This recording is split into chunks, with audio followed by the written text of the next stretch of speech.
त्रेता हो या द्वापर हो युग, राधे। त्रेता हो या द्वापर हो युग, हर युग में हम मिल जाएंगे। शक्ति यही है प्रेम की, इसे प्रेम से समझाएंगे। राधा भी तुम, सीता भी तुम, जीवन भी तुम। राधे मेरा जीवन हो तुम। राधा भी तुम, सीता भी तुम, जीवन भी तुम। राधे।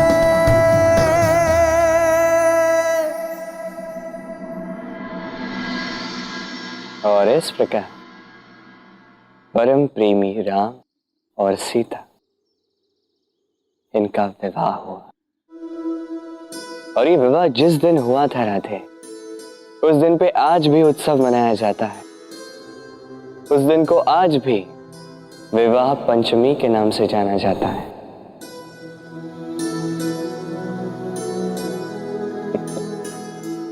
देखा, मैंने कहा था ना, आगे की कहानी सुनने के पश्चात तुम्हें तुम्हारी समस्या का समाधान मिल जाएगा। मिल गया समाधान? किंतु कैसे? अब देखो ना, राम ने सीता के प्रेम में महादेव का धनुष तोड़ा, भगवान परशुराम के क्रोध को शांत किया। ये दोनों कार्य अति दुर्गम थे, दोनों कार्य असंभव थे, फिर भी राम ने कर दिखाया अपने प्रेम के लिए। अब इसी प्रकार मुझे भी तुम्हारे लिए कुछ दुर्गम सा करना ही होगा। क्यों? किंतु तुम क्या करोगे कृष्ण? देखो,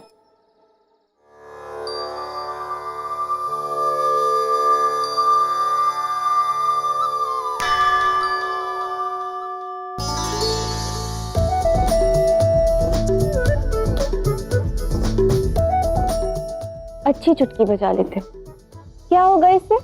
आओ मेरे साथ।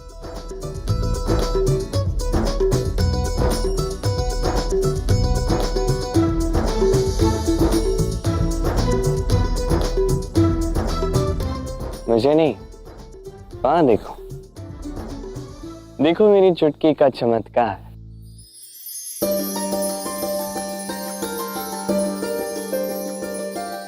ये तो वही लोग हैं जिन्हें महाराज कंस ने बंदी बना लिया था।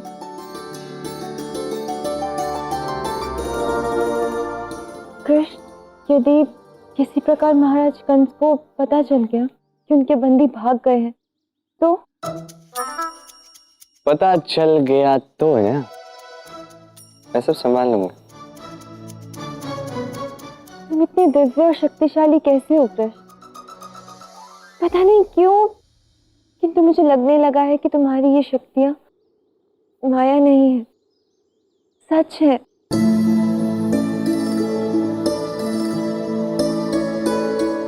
क्योंकि तुम मेरा सत्य, मेरे वास्तविक रूप को जानने की इस यात्रा के अंतिम गंतव्य के अत्यंत निकट पहुंच चुकी है। अभी थोड़ी ही कहानी सुननी शेष है, जो मैं शीघ्र ही सुनूंगी। देखो ना, हमारे गांव वाले सुरक्षित रूप से यहाँ लौट आए हैं। अब गांव की स्त्रियां निश्चिंत होकर इस चुनौती को पूर्ण करने में जुट जाएंगी।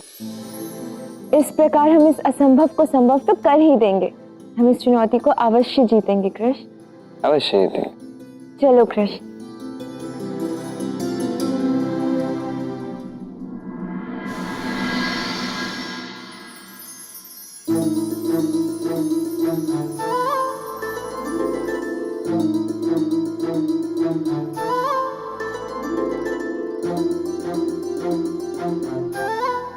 देखा राधा, माँ दुर्गा की हम पर, अपने भक्तों पर कितनी दया है।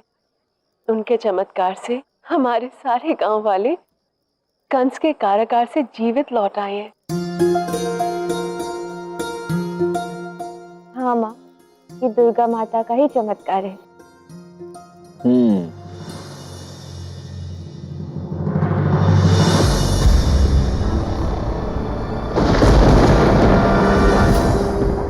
देखो, बरसाना की स्त्रियों ने अपनी सुध बुध खो दी है, अयन।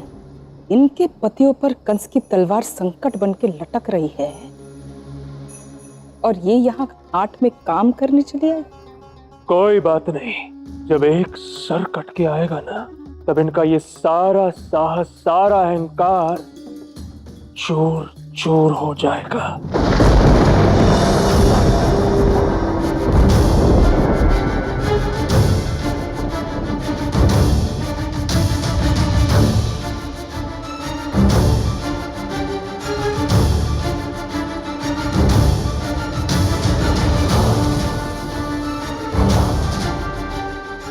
आज की कमाई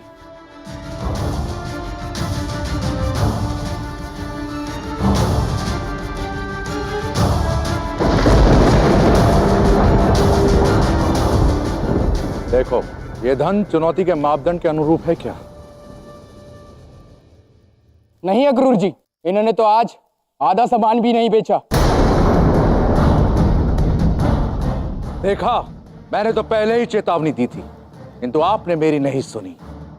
तुम ना सही, किंतु महाराज कंस अपनी चुनौती अवश्य पूर्ण करेंगे। शीघ्र ही मथुरा से किसी एक बरसाना वासी का सर कटकर आता ही होगा। यही दंड है तुम्हारे दुस्साहस का।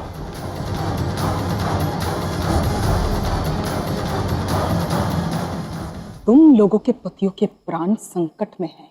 तुम लोगों के मुख पर चिंता की एक रेखा तक नहीं। जानती नहीं हो, वो महाराज कंस है। सत्य में तुम लोगों के पतियों को मार डालेंगे वो। हाँ जटिला काकी, वो ज्ञात नहीं था मुझे कि वैसे आप महाराज कंस को इतनी भली भांति कैसे जानती? अरे होगी कोई व्यक्तिगत पहचान उनके साथ? क्षमा कीजिएगा, मुझे ज्ञात नहीं था। महाराज कंस के क्रोध को केवल मेरी मां ही नहीं, अपितु समस्त बरसाना जानता है। समझे कृष्ण? कितनी नई बात कही ना। तुम हंस रही हो, तुम्हें यह उपहास लगता है। अब आगे जो होगा उसका दायित्व मेरा नहीं, तुम्हारा होगा।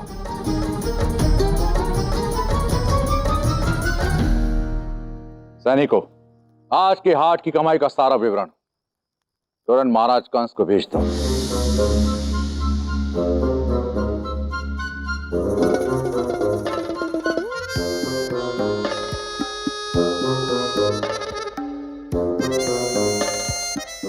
यहाँ पर तो सब कुछ ठीक होगा, किंतु वहां मामा श्री की बुद्धि अत्यंत विचलित होने वाली है।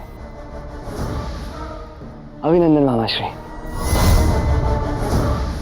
वस्तुओं का विक्रय उचित प्रकार से नहीं हुआ। समय आ गया है मेरे कथन को साकार करने का। जाओ, बरसाना के एक व्यक्ति को मेरे समक्ष प्रस्तुत करो। आज एक सर बरसाना कटकर अवश्य जाएगा।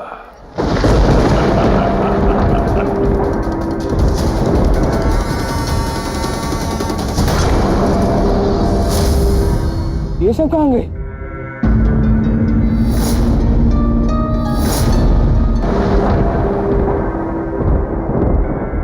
मैंने तुम्हें बरसाना वासी को लेने भेजा। कहाँ है वो? क्षमा कीजिए महाराज, किंतु वहां कारागार में कोई नहीं था। असंभव। कंस के कारागार से बच निकलना असंभव है। वाह कान्हा, क्या खेल खेला है तुमने मामा जी के साथ। किंतु इस खेल के अंत का समय अब आ गया है था। तो जब तक है तब तक बस आनंद लीजिए।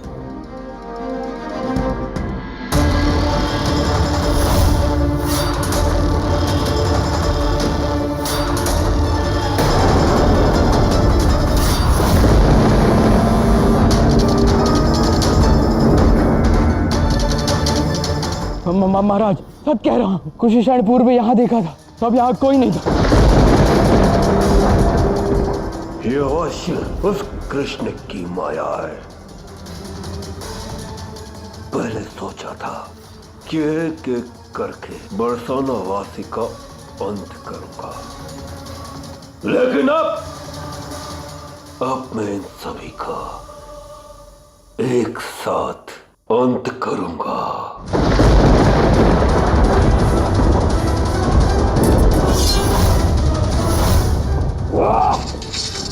महाराज हमें क्षमा कर दीजिए। महाराज महाराज हमें छोड़ दीजिए। महाराज हमें जाने दीजिए।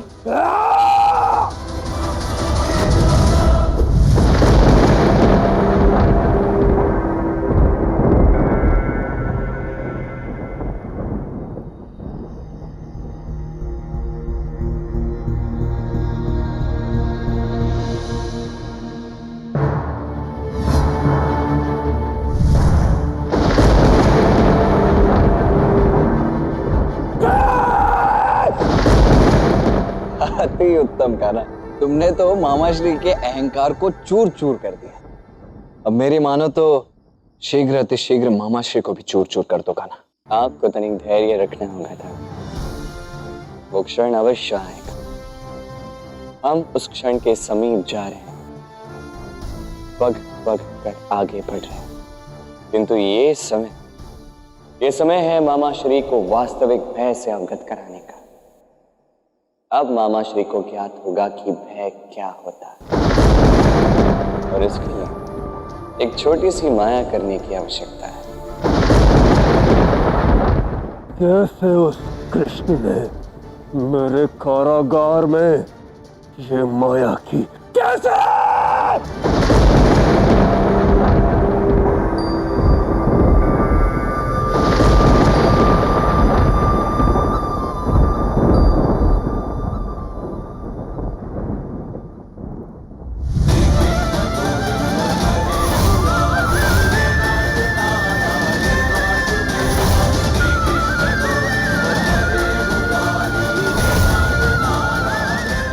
अच्छा, तो तुम मुझे मारने आए हो कृष्ण?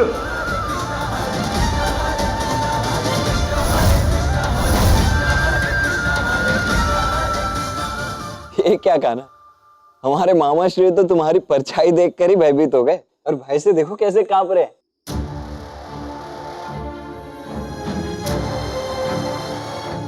आज अपनी मृत्यु का भय इनके मुख पर स्पष्ट दिखाई दे रहा है।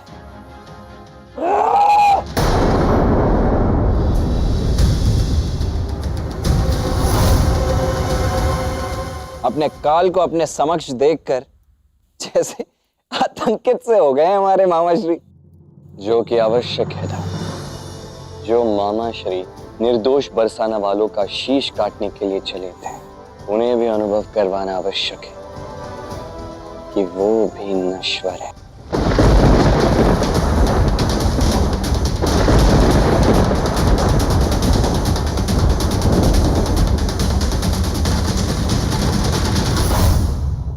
मैं तुझसे भयभीत नहीं हूं कृष्ण, क्योंकि मैं महाबली का शीघ्र तेरा अंत करूंगा तेरा कृष्ण।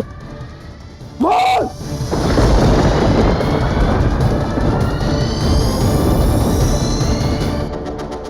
बहुत हंसी आ रही है तुम दोनों को। जब किसी की मृत्यु समीप होती है ना, तो उस व्यक्ति को उसका काल दिखने लगता है। तुम्हें मेरा पुत्र दिख रहा है, अर्थात तुम्हारा अंत समीप है।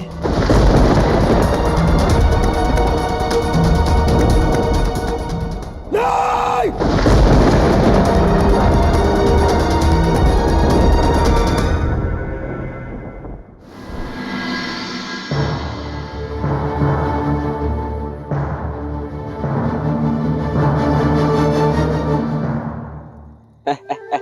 अक्रूर जी, क्या हुआ? आज महाराज कंस ने किसी का गला काट के शीश भेजने वाले थे, क्या हो गया? हाँ अक्रूर जी, क्या है ये सब? कैसे है आपके ये महाराज कंस? अब तो कह रहे थे कि शीश लेकर आएंगे, अब स्वयं शीश झुका कर क्यों खड़े? मूर्ख बालक, तुम महाराज कंस का उपहास कर रहे हो। तनिक अपनी वाणी को नियंत्रण में रखो, अन्यथा अनर्थ हो सकता है। समझे? सैनिकों, चलो।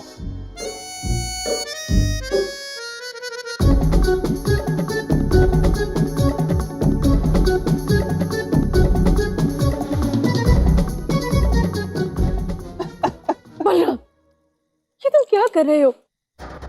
ये तो माता रानी की कृपा है हम सब पर, जो सब सुरक्षित है। किंतु इसका मतलब ये नहीं कि तुम महाराज कंस का उपहास बनाकर मुसीबत को गले मोल लो। मैया शांत हो जाइए। देखिए, बुराई का मुख सदैव काला ही होता है, और देवी माँ ने तो आज अपने चमत्कार से ये सिद्ध करके भी दिखा दिया। मैया, अब देवी माँ इतना कुछ कर रही हैं, तो मैं उपहास भी ना करूं? यहाँ हाट का सामान आधा भी नहीं बिका है, और अगर यही हाल रहा तो हम लोग अपनी चुनौती कैसे पूर्ण करेंगे? और अगर 9 दिन यही सब चलता रहा तो महाराज कंस का प्रकोप हम पर काल बनकर बरसेगा, और तुम्हें उपहास सूझ रहा है। माता रानी हर वक्त तो हमारी मदद नहीं करेगी ना, हमें खुद भी तो कुछ कर्म करने हैं कि नहीं?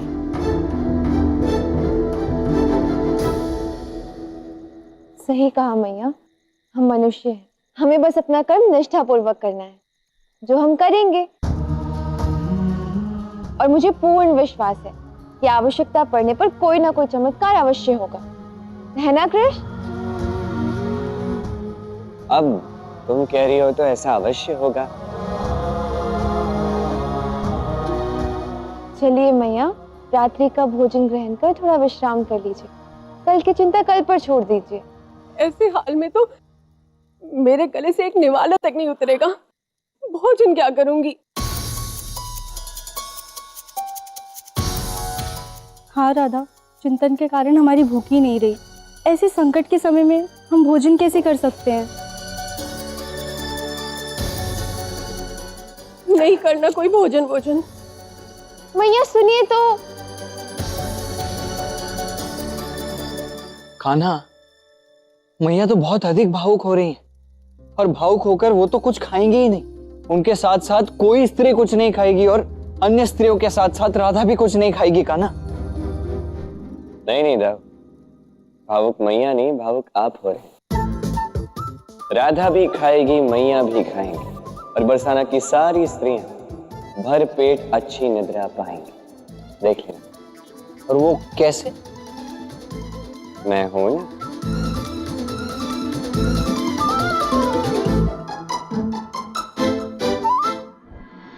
यशोदा मैया तो कुछ सुनने को सच्ची ही नहीं।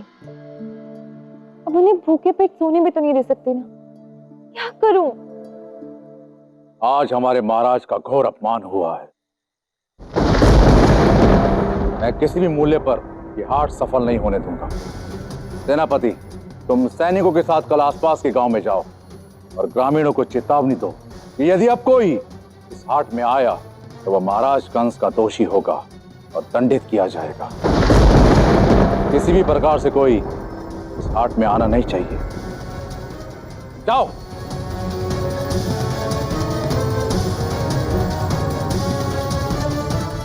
ये क्या? अक्षोह जी तो नियमों का उल्लंघन कर रहे हैं। मुझे शीघ्र ही कृष्ण को सूचित करना होगा।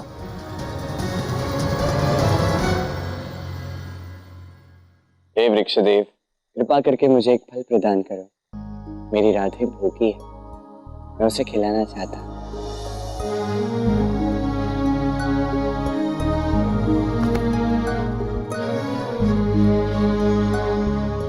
धन्यवाद। क्या हुआ? ये क्या कृष्ण, वृक्ष ने तो तुम्हें सच में फल दे दिया। हाँ तो तुम्हें नहीं क्या? वृक्षों में भी प्राण होते हैं। पता है, किंतु आज तक तो मैंने केवल वृक्ष से तोड़कर फल खाए हैं, कभी मांग कर नहीं देखा।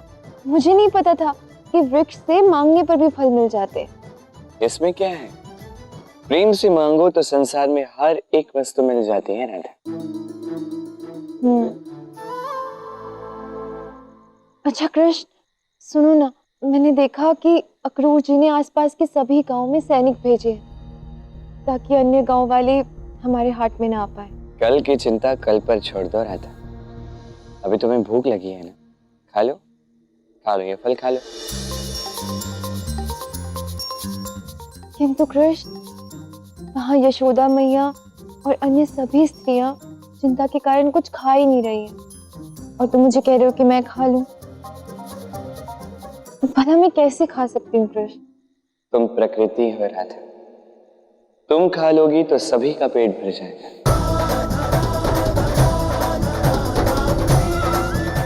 वहाँ यशोदा मैया और अन्य सभी स्त्रियां चिंता के कारण कुछ खा ही नहीं रही हैं, और तुम मुझे कह रहे हो कि मैं कुछ खा लूं।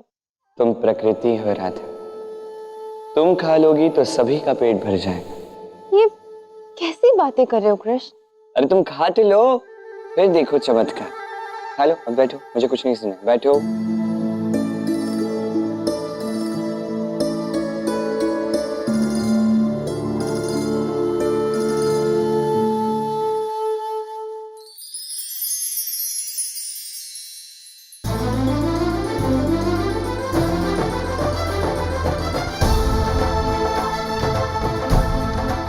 कृष्ण, ये कैसे हुआ? एक ही ग्रास ग्रहण करने के पश्चात ऐसा लग रहा है जैसे अनेक दिनों के लिए भूख से तृप्ति मिल गई हो। केवल तुम ही नहीं राधा, बरसाना की सारी स्त्रियां जिन्हें लेकर तुम चिंतित थी, सबका पेट भर गया। अब सब लोग निद्रा का आनंद ले रहे हैं। तुमने चमत्कार किया? नहीं, मैंने कोई चमत्कार नहीं किया। ये चमत्कार है फल का, सीताफल, सीता के फल। सीता का फल? सीताफल? जिस प्रकार तुम इस फल का उल्लेख कर रहे हो, प्रतीत होता है कि अवश्य इसके पीछे कोई कहानी है। तो चलो सुनाओ कहानी। पक्का? हाँ। तो सीता और राम का विवाह हो चुका था। राम का राज्याभिषेक होने ही वाला था कि मंथरा, जो उनकी दासी थी, उसके कहने पर भरत की मां कैकेयी, उन्होंने राजा दशरथ से 2 वरदान लिए। पहला वरदान ये कि राम को 14 वर्ष की वनवास मिलनी चाहिए। दूसरा वरदान ये कि उनके पुत्र भरत को अयोध्या का राजा बना देना चाहिए। फिर राम ने क्या किया? पिता के वचन को निभाना राम का धर्म था। रघुकुल रीत सदा चलिया,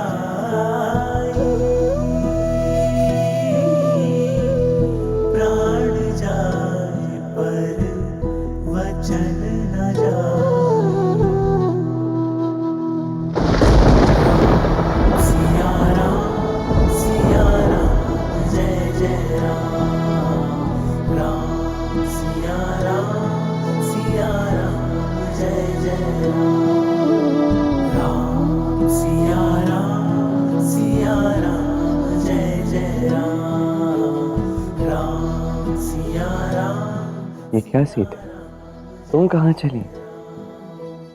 वचन तो मुझे निभाना हो। जहाँ श्री राम वहीं उनकी सीता। मैं आपके साथ आऊंगी।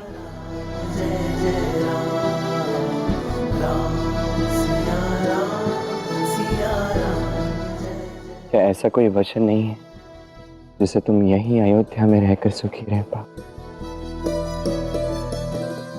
मेरे लिए तो जहाँ मेरे स्वामी होंगे वहीं मेरा सुख होगा, और वहीं मेरी अयोध्या होगी।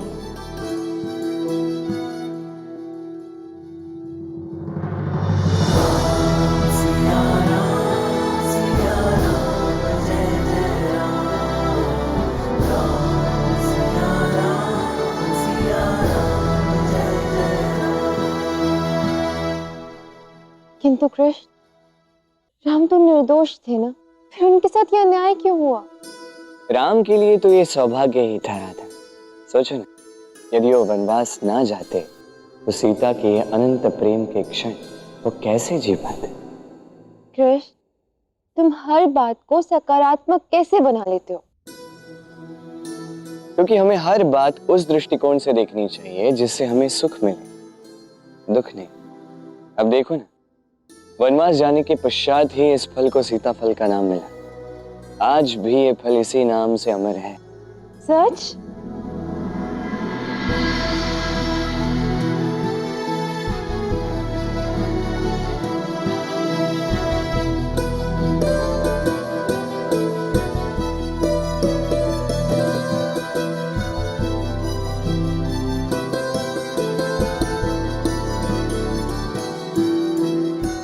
वनवास में एक दिन राम को बड़ी भूख लगी थी और सीता ये बात जान चुकी थी, पर दूर दूर तक खाने के लिए कुछ नहीं था। तब सीता का ध्यान एक विचित्र दिख रहे फल के ऊपर गया।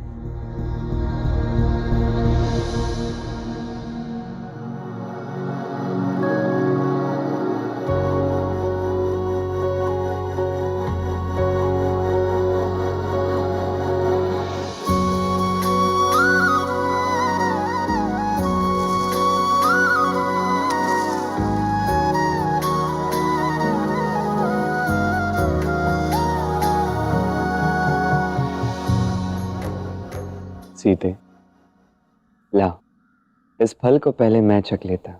नहीं आर्य, ये मेरा धर्म है।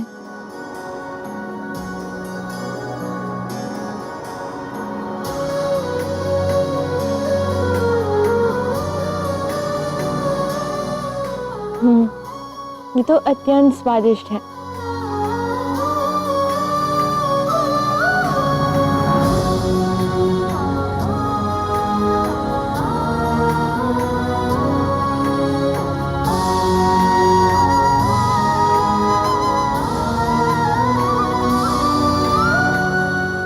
सीते, इसका एक ग्रास खाते ही मेरी भूख अनेक दिनों तक मिट गई।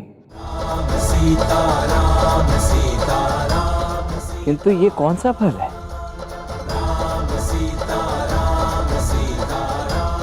जिस फल से सीता ने राम की भूख मिटाई, वो फल संसार में सीता फल के नाम से जाना जाएगा। राम की भांति तुम्हारा भी पेट एक ही ग्रास से भर गया, किंतु मैं ये फल पूरा खाऊंगा, क्योंकि ये मेरे राधा का चखा हुआ जो है, ये मेरे लिए प्रसाद के समान है।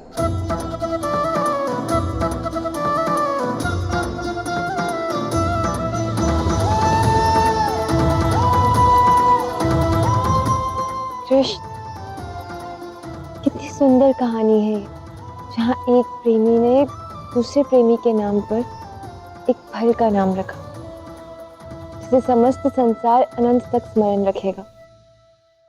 चलो, मैं तुम्हारा तात्पर्य समझ गया। क्या?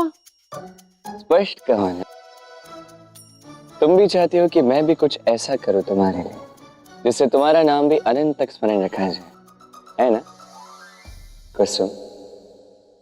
पहली बात, मैंने तो ऐसा कुछ किया नहीं, और दूसरी बात, ये कुसुम क्या है? कुसुम, कुसुम अर्थात फूलों सी कोमल, जैसे मेरी राधे। आज से मैं तुम्हें कुसुम भी बुलाऊंगा राधा।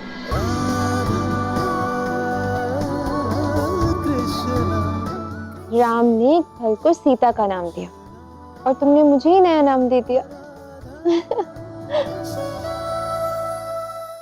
अरे कल तो देखो और क्या क्या करने वाला हूं मैं।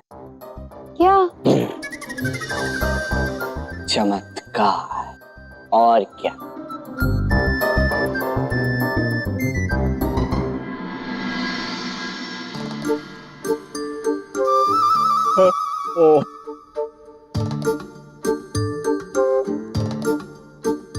कहो खाना इतनी रात में क्यों बुलाया? आपको गांव से बाहर भेजने के लिए। बाहर? हाँ। किंतु रात्रि में तो सब सोते हैं ना, निद्रा में होंगे सभी। आप दाऊ हैं, पर आप तो राधा के लिए कुछ भी कर सकते हैं ना। हो ना, तो आपको तो अब जाना होगा, तो ये करें बस। हाँ, कर सकता हूँ और करूंगा भी खाना, किंतु अभी तो सब सो रहे होंगे, मुझे भी निद्रा आ रही है, मैं भी जाकर अभी सो। अरे निद्रा को त्याग दीजिए, फेंक दीजिए कहीं निद्रा को, और दो कार्य कीजिए। पहला कार्य, पहले मेरा हाथ पकड़ो, अब जाइए और गांव में सभी लोगों को जाकर कह दीजिए कि कल बरसाना में एक बहुत बड़ा चमत्कार होने वाला है। तुम करोगे चमत्कार? हाँ, मैंने राजा से कहा था कि कल मैं कुछ बहुत विशेष करने वाला हूँ। आप बस कार्य कीजिए। आप हर उस स्थान पर जाइए जहां पर अक्रूर ने अपने सैनिकों को भेजा। अभी जाओ, कल प्रातः चला जाता। इतना समय नहीं है हमारे पास कल प्रातः चले। जाओ।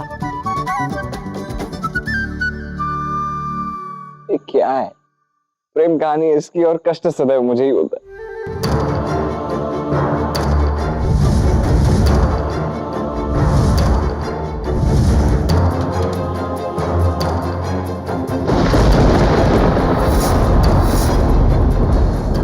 वो कृष्ण मुझे महाबली कंस को आतंकित करने का प्रयत्न कर रहा है।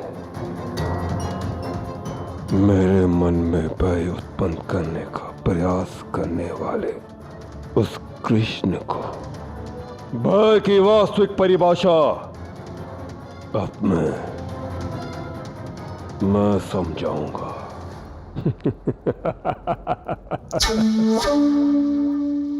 मैं उसके हृदय में ऐसा भय उत्पन्न करूंगा कि वो मायावी अपनी सारी माया भूल जाएगा अपनी सारी माया। अब मैं महाबली कंस असुर देवी महामाया का आह्वान करूंगा। अब उस कृष्ण को विफल करके यहाँ मथुरा लाने में महामाया मेरी सहायता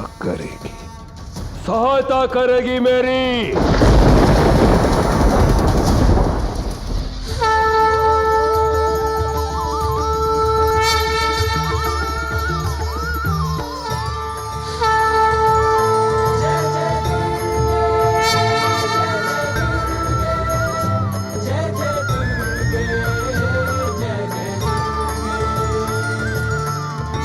आज का दिन पूर्ण होने तक इनके ये हार्ट का उपाय विफल होने वाला है।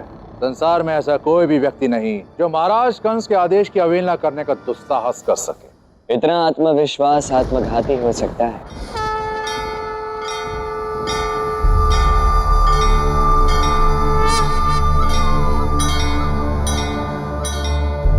यदा यदा हि धर्मस्य ग्लानिर्भवति भारत अभ्युत्थानम् अधर्मस्य तदात्मानं सृजाम्यहम्। राज्य के महामात्य का अपने राजा के प्रति अनंत विश्वास रखना धर्म है। निसंदेह, किंतु यदि राजा ही अधर्मी हो, यदि उसके कर्म ही प्रजा के विरुद्ध, तो उस राजा का साथ देना अधर्म है। कृष्ण, मेरा धर्म केवल मुझसे यही कहता है कि मुझे महाराज कंस के आदेशों का पालन करना है और मेरा धर्म मेरे अन्नदाता की सेवा करना है। आपको अन्न बरसाना के किसान देते हैं, कंस नहीं। आपका दायित्व अपनी प्रजा के प्रति है, कंस के प्रति नहीं। आप मथुरा के महाअमात्य, कंस के नहीं। परंतु मथुरा कंस महाराज की है। आपके धर्म की व्याख्या अक्रूर जी मिथ्या है, और जो भी मैं आज कह रहा हूं, एक न एक दिन आप इसे अवश्य समझेंगे। तब आप असुर से सुर बनेंगे। कदाचित आप स्वयं ही मुझे कंस के पास ले जाने में सक्षम होंगे।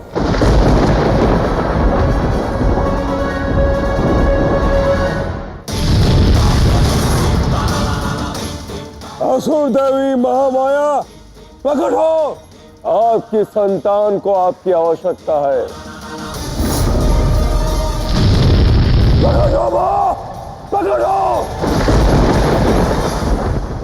अन्यथा मैं स्वयं अपनी बलि इस यज्ञ में अर्पण कर दूंगा।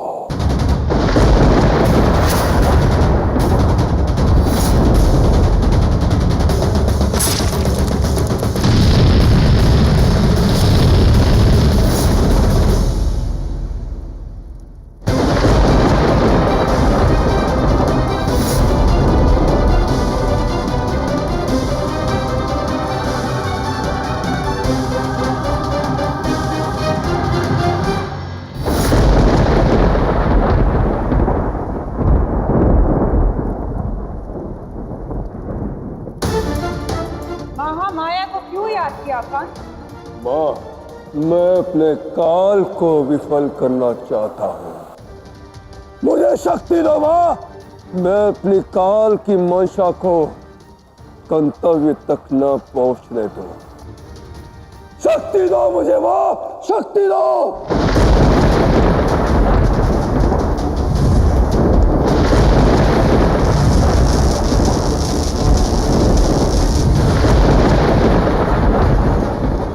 लो कंस, मैं तुम्हें अपना एक अस्त्र देती हूँ।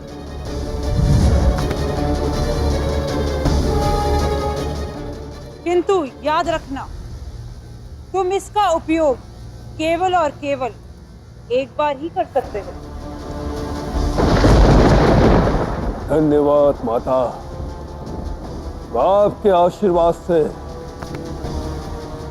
इस शस्त्र का एक ही भयानक प्रहार पर्याप्त होगा।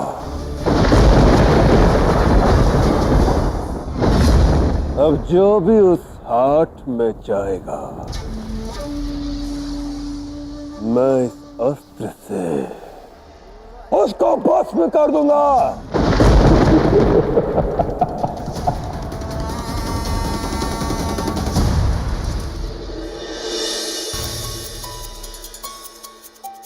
आज पता नहीं क्या हो रहा है, एक भी ग्राहक नहीं आया।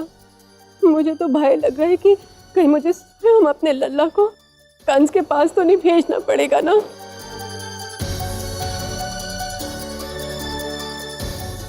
भैया चिंतित ना होइए, विश्वास रखिए सब ठीक होगा।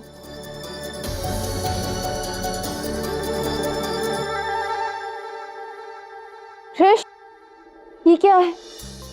क्या मैया रो रही है और तुम हंस रहे हो? और नहीं तो क्या करूं? मैया छोटी छोटी बात पे गंगा जमुना के अश्रु बहा देती है। अरे तनिक सब लोग सकारात्मक हो जाओ, अच्छा सोचो, सब कुछ ठीक होगा। मैं कह रहा हूँ ना, मुझे अंदर से ऐसा एक विशेष आभास हो रहा है। लग रहा है जैसे कुछ बहुत अच्छा होने वाला है। केवल आसपास के गांव के लोग नहीं, सारे 108 गांव के लोग आएंगे हमारे हाट में। सच लल्ला? हाँ मैया, अब माँ दुर्गा में विश्वास रखिए, बाकी सब कुछ ठीक हो जाएगा। एक काम कीजिए, आप सभी एक और आ जाइए। आइए सब, मैं आप सबको एक अप्रतिम कथा सुनाता। आइए आइए, आप सब बैठ जाइए। मैं आपको ऐसी कथा सुनाऊंगा जिसे सुनकर आपको विश्वास हो जाएगा कि विजय सदैव अच्छाई और धर्म की ही होती है। ये कथा है उस समय की जब राम, सीता और लक्ष्मण वनवास के समय वन में एक कुटिया बनाकर रह रहे थे। वनवास के 13 वर्ष बीत चुके थे, शेष था केवल 1 वर्ष। 1 वर्ष के पश्चात मानो सब कुछ ठीक ही होने वाला था कि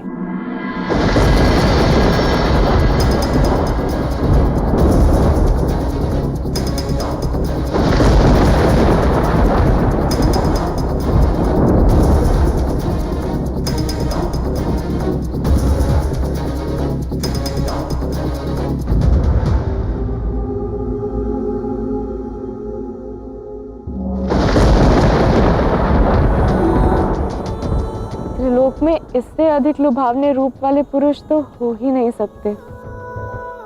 मुझे ऐसे ही पुरुष से विवाह करना है।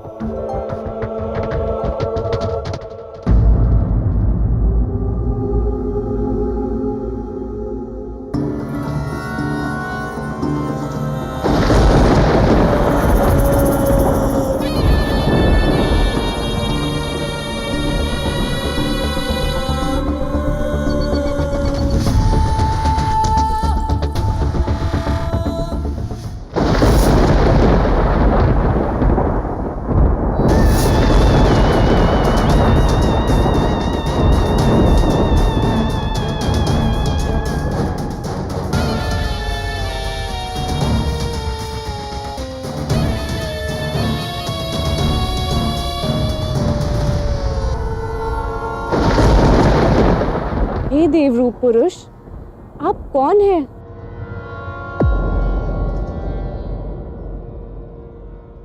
मैं अयोध्यापति दशरथ पुत्र राम हूं और ये है मेरा अनुज लक्ष्मण।